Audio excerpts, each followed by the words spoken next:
They were so close. So close. Okay, I should probably start from the beginning because this is the modernized and reimagined version of the Nike Mercurial Vapor 1 Chrome Lime, which, if you're a boot nerd, you'll also know that it's a pretty legendary boot. And in many ways, Nike have just smashed it out of the park because it is, in many ways, really good. And in today's video, I'm gonna tell you why it's very close to making me very happy, but also why, ultimately, I'm also left a little bit disappointed too.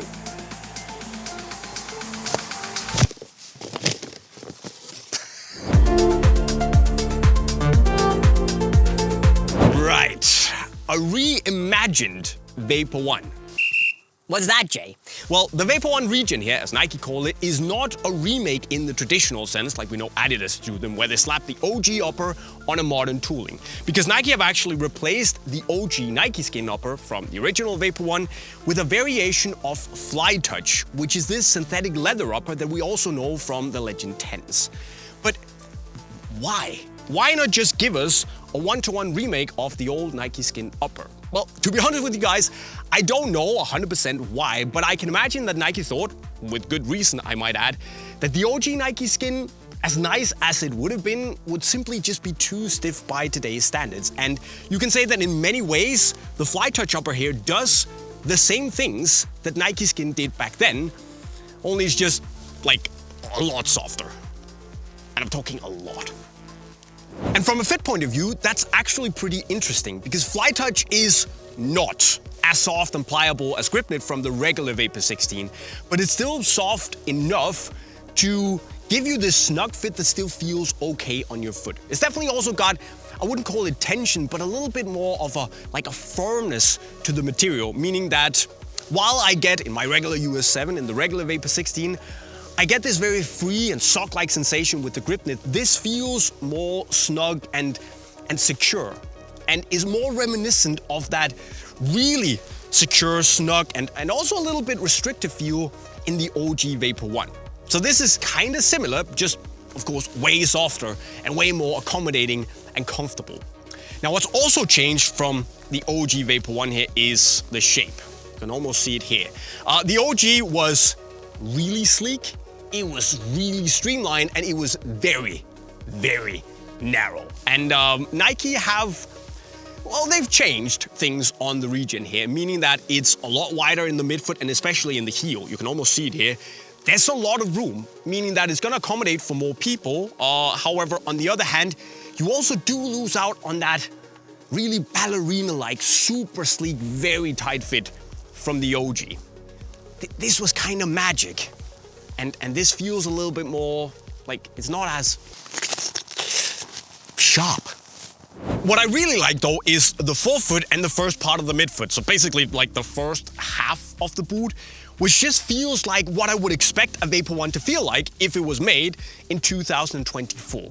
There's also, of course, the U-throw tongue. It gives you that more classic vibe. It allows you to adjust the shape of the boot, which is lovely. And also to me, it just more feels like the true Mercurial DNA, not all that suck stuff. To me, I'm old enough to remember the old Mercurials with the U-throw tongues. Absolutely lovely. Now, from a fit and comfort point of view, US 7 true to size is definitely the right way to go, for me at least. I did have a little bit of like tightness on my big toe because of the pointy shape of the toe box, but it only lasted for like 30-45 minutes of my first session before the upper was broken in and softened up enough for it to kind of go away and feel comfortable again. So it's snug, but it feels comfortable within that snug realm. And just having that element of comfort in a Vapor 1 is a big improvement from the OG, aka the Blister Machine 2002. It was fun to wear, but it wasn't comfortable at all. However, I'll also have to be honest, I am let down by the back half of the boot and especially the fit in the heel because A, it might just be me, it's just too wide. It's so wide, meaning that even accounted for my relatively slim heel, it just feels too loose. And I don't get that secure, tight, locked-in sensation that I would expect to get in a Mercurial, and which I get to at least a pretty good extent in the regular Vapor 16. Maybe because it is not stupidly wide. So we know that Nike can do it. And B, also, you don't get any deep lace holes here, meaning that I can't do the runner's loop as effectively as I would need to compensate for basically try and pull the boot closer to the foot in this area. And that's a shame. So if only Nike had just, maybe looked at the OG and just pulled this area tighter to the foot, just squeezed it in like that to make it look more like the OG. It would just have been way better.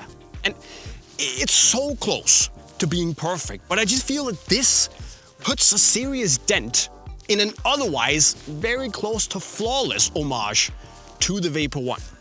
But frankly, I'm also a little bit pissed off because it just baffles me that this, that's 22 years old, has a much better shape, a sexier shape to it than this. They just made this. Oh man.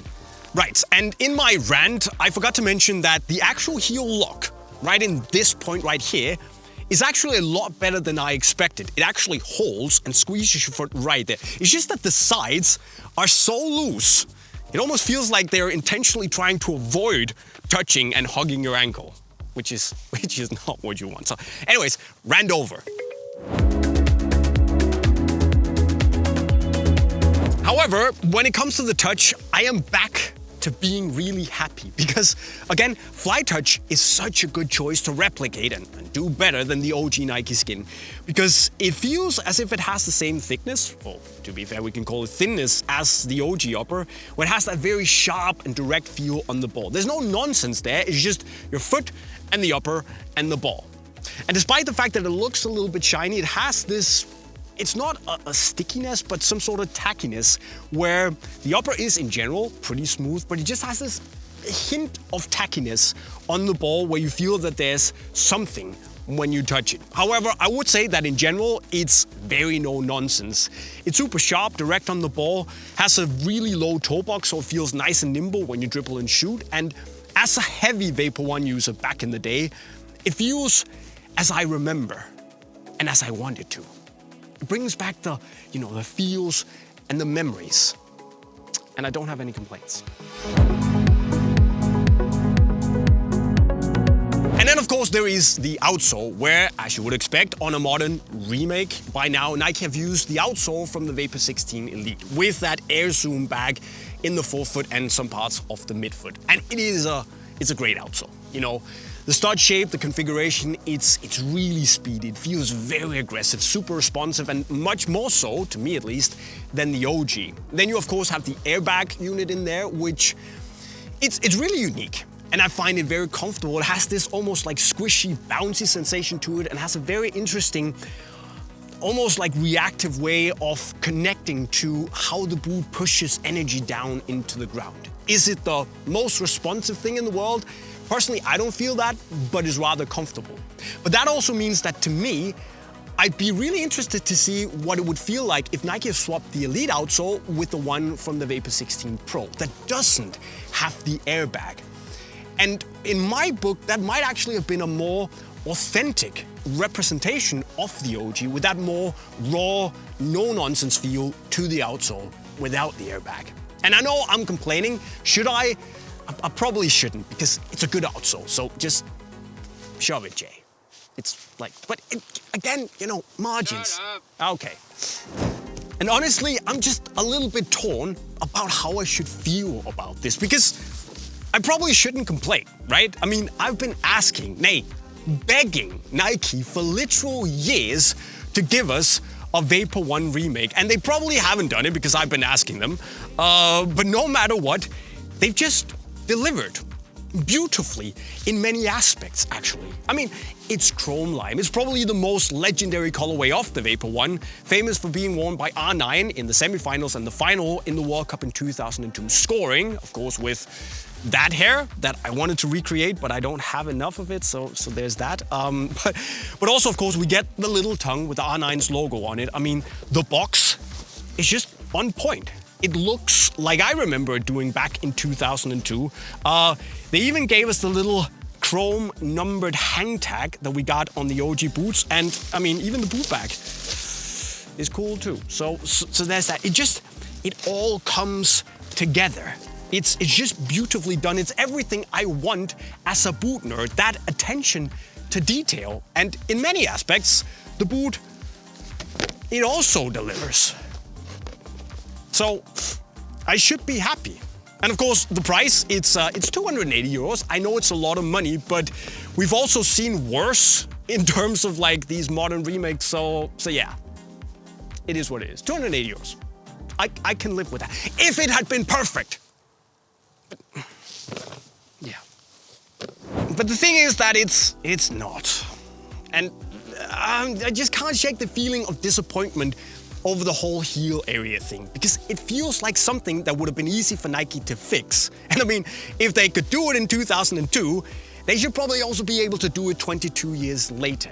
And it feels like a little thing, but it was so close.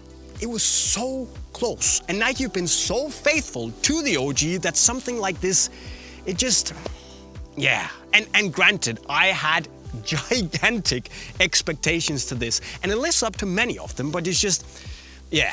I'm still gonna be buzzing to wear them, and I love much of it, and I'm gonna rock them a lot. So if you're like me, and you just wanna get the Vapor 1 Regen vibes, you can buy them from Unisport in the link to, well, it's right over there. You're gonna have to wait a little bit from watching this video. It's gonna drop in the second week of December, but click here, sign up, and get notified. And while you wait, I'd love to hear what you think of the Vapor 1 Regen in the comment section right down below. So go there. Also, if you're new to the channel, haven't subscribed yet, well, do that. And while you wait for the boot to drop, you can also check out some very cool skills in the playlist right down there. With those words, I'll be signing off. Cheerio.